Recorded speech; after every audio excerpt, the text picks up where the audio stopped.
Olha só, se você conhece as suas despesas, você pode, até na hora de escolher um tecido, por exemplo, tá na moda o lurex, né? Vou falar desse tecido porque ontem mesmo eu estava numa loja de tecido e eu vi muito a lurex, na verdade, é uma malha que tem brilho, né? Que tem os fios de lurex ali na sua composição e traz aquele brilho.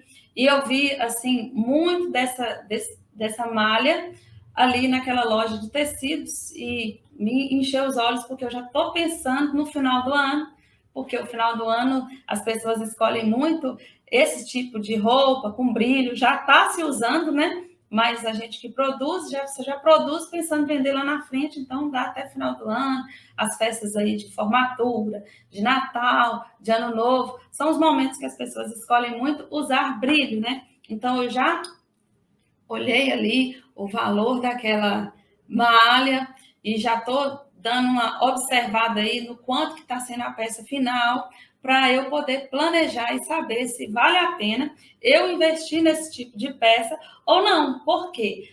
Pelo menos aqui na minha região, não é um tecido que está barato. É um tipo de malha que está custando um pouco mais caro do que as outras.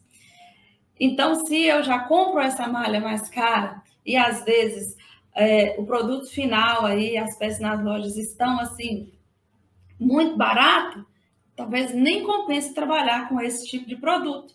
Então, é importante você ter essa noção. Outra coisa que eu costumo falar também, por exemplo, eu observo muito a questão da calça e do short. Quando você decide fazer uma calça para poder vender, a percepção que se tem do valor daquela peça pelo cliente, ela é muito maior, porque ele vê o tamanho da peça. Aí você tem o mesmo trabalho, talvez você vai ter a mesma mão de obra, a quantidade de horas do dia que você vai gastar para poder fazer um short, é a mesma quantidade de horas que você gasta para poder fazer a calça. Porque a diferença do preço da calça para o short está apenas na quantidade de tecido que foi gastado. Agora, o seu custo fixo é o mesmo. O short, às vezes, tem as mesmas quantidades de bolsas que a calça, tem o mesmo zíper. A única diferença que deu ali foi nas pernas, né? Que está a mais. Então, quando o cliente olha para a calça e olha para o short, não sei se isso já aconteceu com você, ele pensa assim: nossa, mas um short custar isso tudo? Tá mais caro do que a calça, ou assim, tá o mesmo valor da calça? Aí você acaba não podendo colocar um lucro maior naquela peça por causa do cliente que às vezes reclama porque enxerga só aquele pedacinho de pano.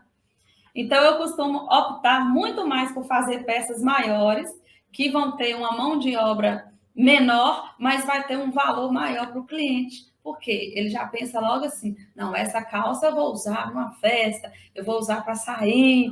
Então, ela para mim tem mais valor, então eu pago a mais por ela. Então, em algumas, pensando dessa forma, você consegue escolher os tipos de peça que você vai trabalhar e com isso colocar mais lucratividade nelas e obter mais lucros, né? O mesmo exemplo eu posso te dar quando se trata de um vestido, de uma blusa. Às vezes a pessoa não dá tanto valor à blusa, por ser uma peça única, ela já pensa logo: nossa, eu comprei a blusa, eu preciso investir numa saia ou na parte de baixo e tudo.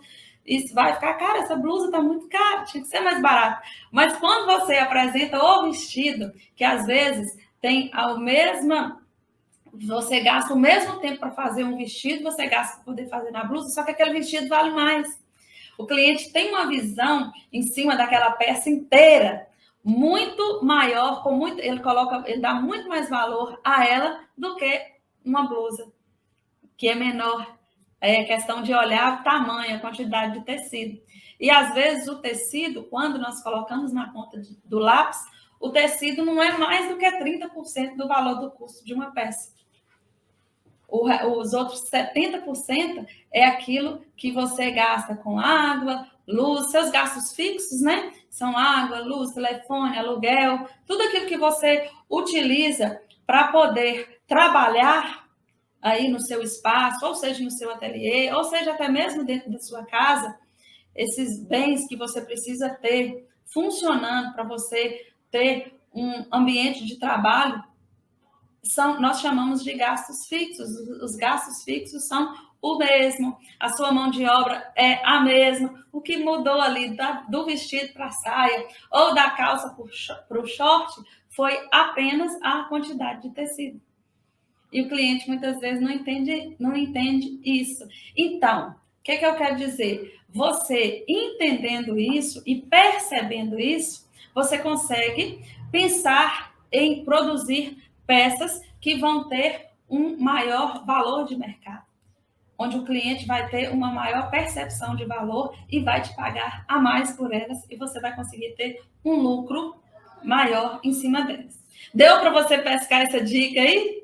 Pois é, isso é algo assim que eu sempre observo e procuro trabalhar em cima disso, porque é muito melhor você trabalhar a mesma quantidade de horas e ter um lucro maior do que se trabalhar, porque fez umas peças pequenininhas ali, que o cliente não vai dar muito valor e você perder lucro. Então, é melhor você investir seu tempo em peças que vão te dar mais retorno, tá? E vão te dar mais lucratividade.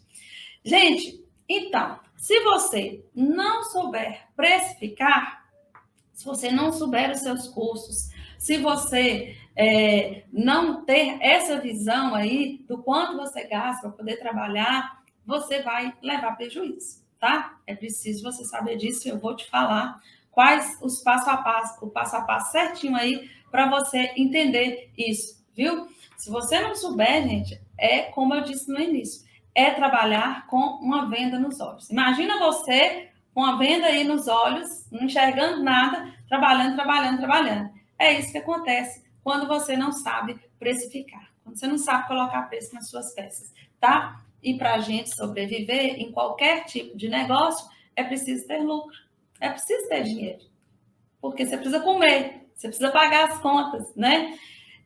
Você tem seus compromissos todo mês, e aí você precisa tirar do seu trabalho, que é digno, esse lucro. Não é errado, ninguém ganha dinheiro, não, honestamente, com certeza.